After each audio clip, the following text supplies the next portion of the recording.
항상 있어야 할 것 세 가지, 이란 제목으로 말씀해 드리겠습니다.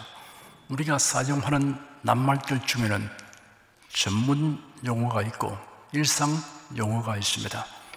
대상과 상황에 따라 사용하기에 적합한 낱말이 있고 부적절한 낱말이 있습니다. 자주 들으면 실정이 나는 낱말이 있고 자주 들어도 좋은 낱말이 있습니다. 믿음, 소망, 사랑이라는 낱말은 언제 들어도 좋은 낱말입니다. 누구에게나 유익한 것일 뿐 아니라 항상 있어야 하는 것이기 때문입니다. 믿음, 소망, 사랑은 당면한 곤란을 극복할 수 있게 하여 주며 발전의 원동력이 되며 인간관계를 원활하게 하고 행복을 가져다 주는 정신적인 능력이며 자산입니다. 사람의 일상생활은 믿음으로 이루어지고 있습니다. 이러한 사실 평소에는 의식하지 못하고 살아갑니다. 그러다가 어떤 사건이나 충격으로 의심이나 불안이 마음에 자리 잡게 되면 믿음의 소중함을 실감하게 됩니다. 믿음이 상실되면 정상적인 생활을 할 수 없습니다. 불안과 두려움에 붙잡혀 아무 일도 할 수 없게 됩니다. 대인관계에서 병적으로 의심증이 있거나 정신적 공황에 빠진 사람은 정상적인 가정생활이나 사회생활이 어렵게 됩니다. 아무 일 없다는 것을 확인하고서도 곧장 불안에 사로잡힙니다. 바깥 출입을 하지 못합니다. 교통수단을 이용하지 못하는 경우도 있습니다. 근거 없는 염려와 두려움이라고 이치적으로 아무리 설명해 주어도 소용이 없습니다. 이를 확실하게 하고 안심하기 위해 살피고 확인하는 것은 필요한 것이지만 막연한 의심과 불안 심리는 단호하게 물리쳐야 합니다. 믿음과 함께 인간에게 중요한 정신적 자원은 소망입니다. 현실의 결핍과 고난이 있어도 내일에 대한 기대와 희망을 가지고 살아가는 사람은 이러한 문제를 쉽게 극복합니다. 위기를 발전의 기회로 삼아 전진합니다. 소망을 가진 사람, 그렇게 되기를 마음에 그리며 추구하는 목표를 가진 사람은 발전합니다. 소망은 발전과 향상의 원동력입니다. 잠언서 29장 18절에 묵시가 없으면 백성이 방자히 해간다고 하였습니다. 비전이 없는 백성은 망한다 라고도 번역되었습니다. 비전이 없는 개인과 사회는 내리막길로 치닫게 되며 파탄증에 이르게 되고 맙니다. 반면에 오늘의 현실이 어렵고 어두워도 밝은 미래에 대한 청사진을 가슴에 품고 노래하는 사람은 상황을 변화시킵니다. 소망은 어둠을 비추는 등불이며 삶의 향기이며 발전의 원동력입니다. 그러므로 소망의 상실은 삶의 위기를 불러오게 됩니다. 절망은 치유와 변화를 곤란하게 하거나 불가능하게 만드는 중대 원인입니다. 사랑 역시 인간에게 중요한 정신적 자원입니다. 인간에게 행복을 주는 요소 가운데 어뜸가는 것이 사랑입니다. 사랑은 봄 기운과 같아서 생명을 약동하게 합니다. 삶의 의욕과 즐거움을 일으켜줍니다. 반면에 사랑이 다 식어버린 곳에는 삶의 정열도 의욕도 소멸되고 맙니다. 사람은 믿음과 소망과 사랑 가운데 그 어느 하나라도 크게 상실하게 되면 삶의 위기를 맞게 됩니다. 믿음, 소망, 사랑은 항상 있어야 할 것입니다. 이는 인생을 살아가는 데 있어서 불가결한 요소이며 자산입니다. 개인이나 어떠한 공동체가 향유하는 행복의 크기는 그 개인과 공동체가 경험하고 소유하는 믿음, 소망, 사랑의 크기에 일치합니다. 그러므로 누구든지 믿음, 소망, 사랑을 풍부하게 가지기를 소원하고 힘쓰는 것이 마땅합니다. 다다익선이라는 용어가 있습니다. 많으면 많을수록 더욱 좋다는 뜻입니다. 한나라의 고조 유방은 천하를 통일하였습니다. 한신은 천하 통일의 1등 공신이었습니다. 그러나 그의 과거 경력을 볼 때 고조에게는 위험한 인물이었습니다. 그는 원래 항우의 수하였다가 한나라에 기순한 인물이었습니다. 어느 날 고조는 한신과 함께 여러 장군들의 능력에 대하여 이야기를 나누던 끝에 과인은 군사를 몇 명쯤 거느릴 수 있겠는가 라고 물었습니다. 한신이 대답하기를 아리옵기 황송하오나 폐하께서는 10만 명은 거느릴 수 있을 것입니다 하였습니다. 그러면 그대는 몇 명을 거느릴 수 있는가 하니 많으면 많을수록 더욱더 좋습니다 라고 대답했습니다.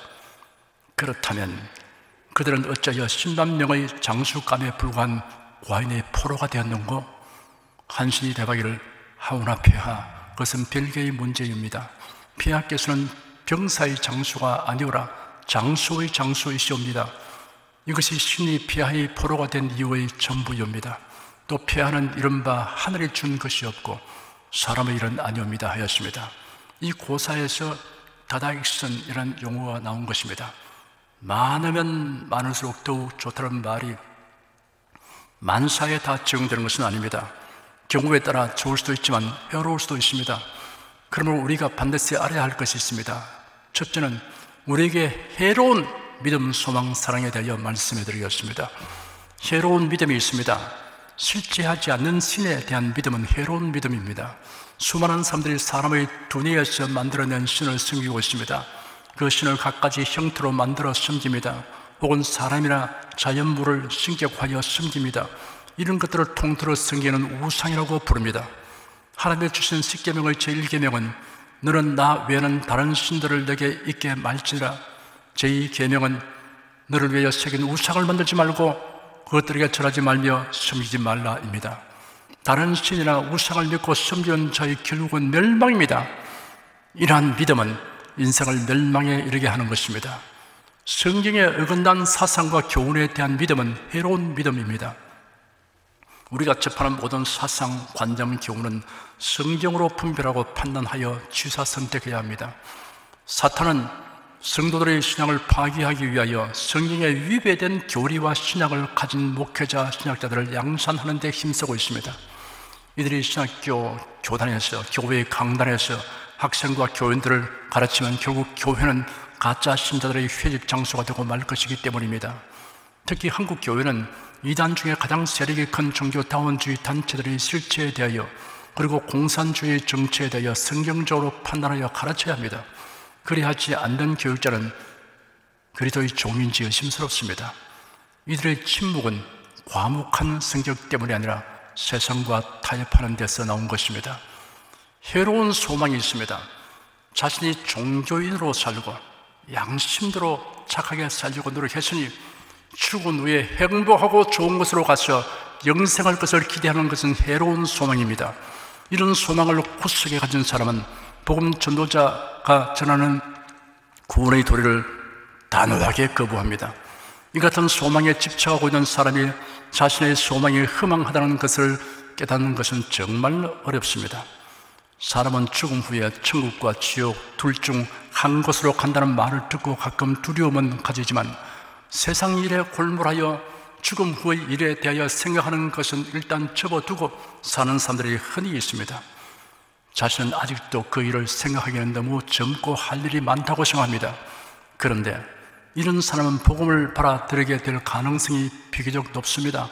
질병이나 사고로 삶이 위기에 처하게 되거나 어떤 일로 인하여 죽음이란 나이에 관계없이 불쑥 다가올 수 있다는 것을 강렬하게 느끼게 되면 죽음에 대한 준비가 시급하다는 것을 깨닫게 되기 때문입니다.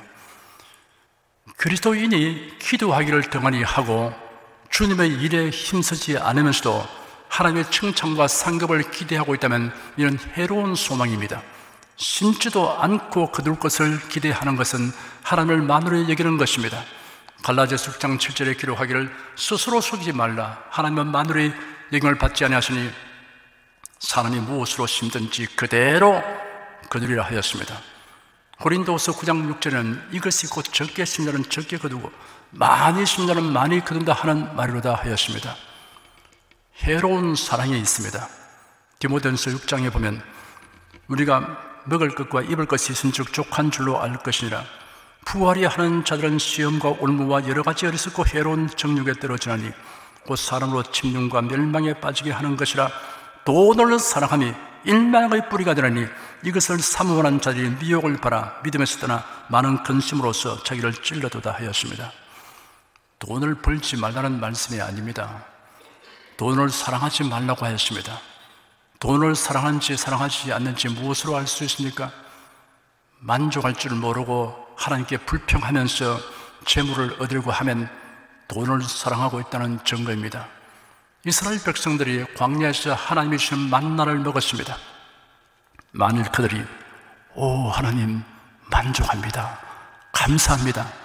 그런데 하나님의 능력은 무한하시오니 고기도 간혹 주시면 더욱 감사하겠습니다 라고 말했으면 하나님께서 진노하실 리가 없습니다.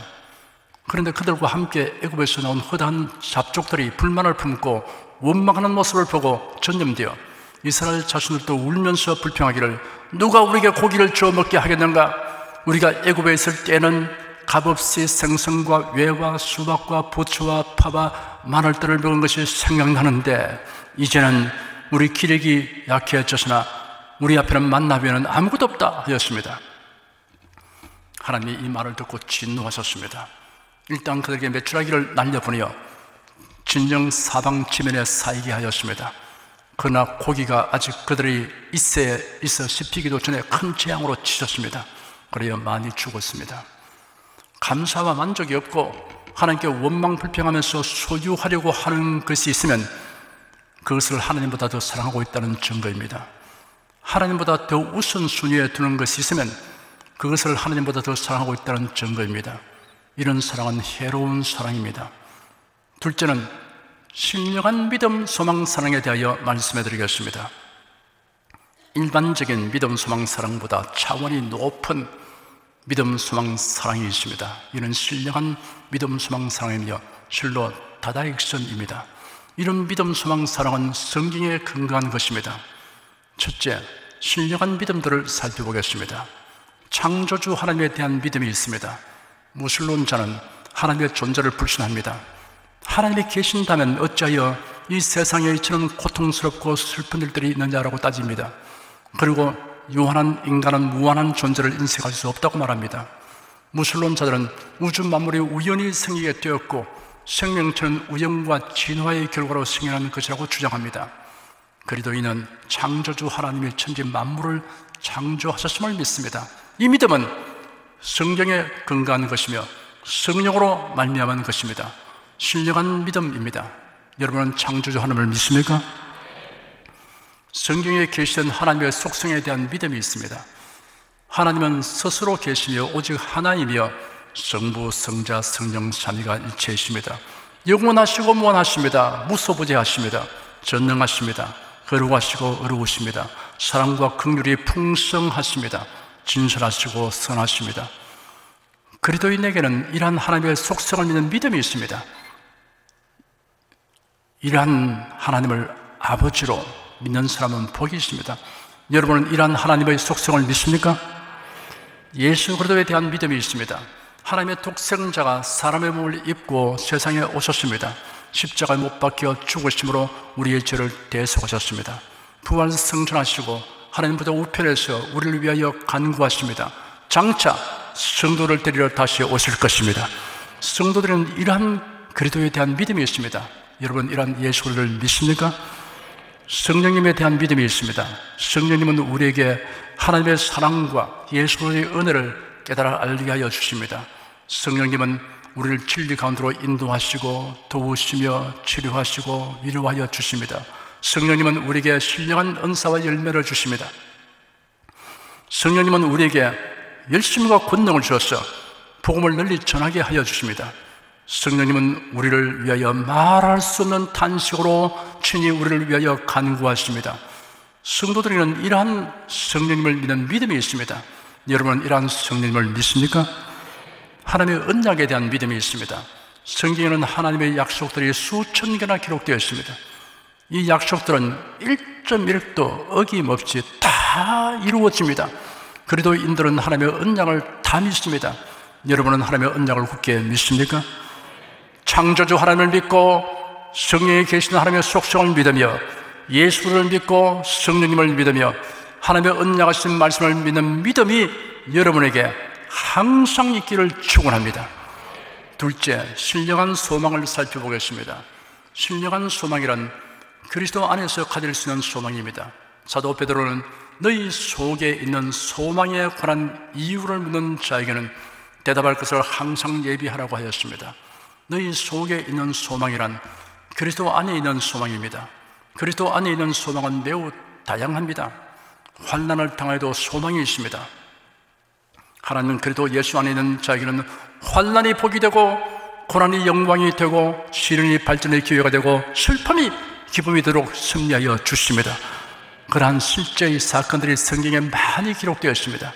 로마서 8장 28절에는 우리가 알거니와 하나님을 사랑하는 자 곧 그 뜻대로 부르심을 입은 자에게는 모든 것이 합력하여 선을 이루느니라 라고 기록되어 있습니다. 바로 이것이 그리스도 안에 있는 소망입니다. 그리스도의 심판대 앞에 서는 날 의의 멸류관을 받는 소망이 있습니다. 사도 바울은 디모데후서에 이렇게 기록했습니다. 관제와 같이 벌써 내가 부음이 되고 나의 떠날 기약이 가까웠도다. 내가 선한 싸움을 싸우고 나의 달려갈 길을 마치고 믿음을 지켰으니 이제 후로는 나를 위하여 의의 멸류관이 예비되었으므로 주 곧 의로우신 재판장이 그 날에 내게 주실 것이니 내게만 아니라 주의 나타나심을 사모하는 모든 자에게니라 하였습니다. 우리는 예수 그리스도를 믿어 죄 사함 받고 의인이 되었습니다. 장차 의로우신 재판장 앞에 서게 될 날이 올 것입니다. 그날에 우리에게 의의 멸류관을 주실 것입니다. 이런 소망을 가진 분은 아멘 하시기 바랍니다. 영생과 후사가 되는 소망이 있습니다. 디도서 3장의 성령을 우리 구주 예수 그리스도로 말미암아 우리에게 풍성히 부어 주사 우리로 저희 은혜를 힘입어 의롭다 하심을 얻어 영생의 소망을 따라 후사가 되게 하려 하심이라 하였습니다. 우리는 다 하나님의 후사요 그리스도와 함께한 후사입니다. 후사는 상속자를 말하는 것입니다. 이것이 그리스도 안에 있는 소망입니다. 성도 여러분에게 있는 소망입니다. 천국 소망이 있습니다. 이 세상의 어떤 것으로도 비교할 수 없는 아름답고 영화로운 도성 새 예루살렘 아버지의 집이라고 불리는 천국에 들어가는 소망, 이 소망이 그리스도 안에 있는 소망입니다. 저희 친척 한 분이 와병 중에 다시 회복되기 어려운 상태에 있다는 소식을 듣고 문병을 갔더니 기력이 쇠진하고 호흡이 곤란한 상태였지만 안색은 밝았습니다. 가쁜 숨을 쉬면서도 찬송을 따라 불렀습니다. 하나님의 나라에 들어갈 준비가 다 되어 있어서 마음이 편안하다고 말했습니다. 마치 그의 눈으로 천국을 보고 있는 듯 하였습니다. 지난 수요일 천국으로 부름받아 갔습니다. 금요일 장례 예배 참석하여 들은 이야기입니다. 간호하는 아내에게 그가 나직하게 말하기를 나 먼저 갑니다 라고 두 번 말하고는 곧 숨을 거뒀다고 합니다. 제 생에는 천사가 그를 데려온 것을 본 것 같습니다. 그래도 죽음을 담담하게 받아들이는 것은 천국에 대한 소망이 충만하기 때문입니다. 부활 소망이 있습니다. 데살로니가전서 4장에 형제들아 자는 자들의 권하에는 너희가 알지 못함을 우리가 원치 아니하노니 이런 소망 없는 다른 이와 같이 슬퍼하지 않게 하려니라. 우리가 예수의 죽을 때가 다시 사심을 믿을진데 이와 같이 예수 안에서 자는 자를 또 하나님의 저와 함께 데리고 오시리라. 우리가 주의 말씀으로 너에게 이것을 말하노니 주 강림하실 때까지 우리 살아남아 있는 자도 자는 자보다 결단과 앞서지 말으리라. 주께서 호령과 천사의 소리와 하나님의 나팔로 친히 하늘로 쫓아 강림하시니 그리스도 안에서 죽은 날이 먼저 일어나고 그 후에 우리 살아남은 자도 저희와 함께 구름 속으로 끌어올려 공중에서 주를 영접하게 하시니 그리하여 우리가 항상 주와 함께 있으리라 하였습니다. 부활 소망을 가진 사람들은 참으로 행복한 사람들입니다. 장차 주님께서 강림하실 때 주 안에서 죽은 자들이 다 일어나게 될 것이고 썩지 않고 쇠하지 않고 죽지 않는 몸을 가지게 될 것입니다. 영광스러운 몸이 될 것입니다. 강한 몸이 될 것입니다. 예수 그리스도의 영광스러운 몸의 형체같이 변화될 것입니다. 이것이 그리스도 안에 있는 소망입니다. 주님의 칭찬과 상급에 대한 소망이 있습니다. 사도 바울은 내 사랑하는 형제들아 견고하며 흔들리지 말며 항상 주의 일에 더욱 힘쓰는 자들이 되라. 이런 너희 수고가 주 안에서 헛되지 않은 줄을 알미니라 하였습니다. 성경의 맨 마지막 장에는 보라 내가 속히 오리니 내가 줄 상이 내게 있어 각 사람에게 그의 일한 대로 갚아 주리라 라고 예수께서 친히 하신 말씀이 기록되어 있습니다. 그래도 안에 있는 소망은 모두 실제화되는 소망입니다. 이 땅을 사는 동안에도 우리가 실제로 체험하는 일들이 많지만 장차 모든 소망이 완전히 현실이 될 것입니다. 이런 소망이 있는 사람은 환난 중에 낙심하지 않습니다. 주님의 일에 힘쓰게 됩니다. 죽음을 두려워하지 않습니다. 셋째, 신령한 사랑을 살펴보겠습니다. 하나님의 사랑이 인생들에게 가장 강렬하게 나타난 것이 그리스도의 성육신과 대속의 죽음입니다. 요한 1서 4장 9절 10절에 하나님의 사랑이 우리에게 이렇게 나타난 바 되었으니 하나님이 자기의 독생자를 세상에 보내시면 저로 말미암아 우리를 살리려 하심이라. 사랑은 여기 있으니 우리가 하나님을 사랑한 것이 아니요 오직 하나님이 우리를 사랑하사 우리 죄를 위하여 화목제로 그 아들을 보내셨습니다 하였습니다. 인간의 이해를 초월한 사랑입니다. 죄짓고 불의하고 추악한 인생을 살리시고 독생자를 보내셨습니다. 육신을 입고 생에 오시게 하셨습니다. 십자가 못 박혀 화목 제물이 되게 하셨습니다. 이 큰 사랑을 우리가 무엇으로 형용할 수 있겠습니까? 로마서 8장에는 그래도 예수 안에 있는 하나님의 사랑은 그 누구도 그 무엇으로도 끊을 수 없다고 하였습니다. 하나님의 사랑, 말로 다 형용할 수 없는 사랑, 기이한 사랑, 신비한 이 사랑을 바른 사람의 마음에는 하나님께 대한 사랑이 솟아나기 마련입니다. 인간이 가질 수 있는 가장 숭고한 사랑은 주 하나님을 향한 사랑입니다. 그 사랑은 여러 가지로 표현됩니다. 예배는 주님을 향한 사랑의 표현입니다. 예배를 통해 하나님과 친밀한 교제를 나누게 됩니다. 사랑하는 사람은 함께 있기를 원합니다. 교제를 나누기를 원합니다. 그러므로 하나님을 사랑하면 하나님을 예배하는 것을 즐거워합니다. 시편에 보면 하나님을 사랑하는 자들이 하나님의 성전에서 예배드리는 것을 얼마나 갈망하고 즐거워했는가를 알 수 있습니다. 하나님이여 사슴이 신의 물을 찾기에 갈급함같이 내 영혼이 주를 찾기에 갈급하니이다. 내 영혼이 하나님 곧 생존하시는 하나님을 갈망하나니 내가 어느 때 나아가서 하나님 앞에 배울고 내가 전에 성의를 지키는 무리와 동행하여 기쁨과 찬송의 소리를 바라며 저희를 하나님의 집으로 인도하였더니 이제 이 일을 기억하고 내 마음이 상하는도다. 만군의 여호와여 주의 장막이 어찌 그리 사랑스러운지요. 내 영혼이 여호와의 궁정을 사모하여 쇠약하며 내 마음과 육체가 생존하시는 하나님께 부르짖나이다. 나의 왕 나의 하나님 만군의 여호와여 주의 제단에서 참사도 제 집을 짓고 제비도 새끼 둘 보금자를 얻었나이다. 주의 집에 가난 자가 복이 있나이다. 저희가 항상 주를 찬송하리이다. 이 시편 기자가 어떠한 이유로 인해서 성전에 가서 예배를 드리지 못하는 처지에 있게 되었습니다. 그는 지난날 성전에서 예배드렸던 일을 추억하는 한편 성전에 가서 예배 드리기를 사모하고 갈망하는 심정을 토로하였습니다. 전도는 주님을 향한 사랑의 표현입니다. 복음 전파는 주님께서 명하신 지상 명령입니다. 복음 전파는 주님의 관심사에 동참하는 것입니다. 사랑하는 사람과는 같은 방향을 보며 같은 관심을 가지기 마련입니다. 우리 주님의 관심사는 잃어버린 영혼들입니다. 그들을 구원하는 것입니다. 그러므로 하나님을 향한 사랑이 전도를 통하여 나타납니다. 전도자가 욕을 먹고 박대당하고 멸시당하는데 그렇게 할 필요가 있습니까? 라는 질문을 누가 여러분에게 한다면 내가 주님을 사랑하기 때문입니다. 주님이 원하시고 관심을 가진 일이 곧 나의 소원이며 나의 관심사입니다라고 대답하시기 바랍니다. 헌신 봉사는 주님을 향한 사랑의 표현입니다. 한 바리새인이 예수님을 자기 집으로 식사에 초대했습니다. 예수님이 그 집에 가서 앉으셨을 때 그 동네에서 평판이 좋지 않은 한 여자가 바리새인의 집에 예수님께서 계신 것을 알고 향유 담은 옥합을 가지고 왔습니다. 예수님이 뒤로 그 발곁에서 울며 눈물로 그 발을 적시고 자기 머리털로 씻고 그 발에 입 맞추고 향유를 부었습니다. 예수님을 청한 바리새인이 이것을 보고 마음에 생각했습니다.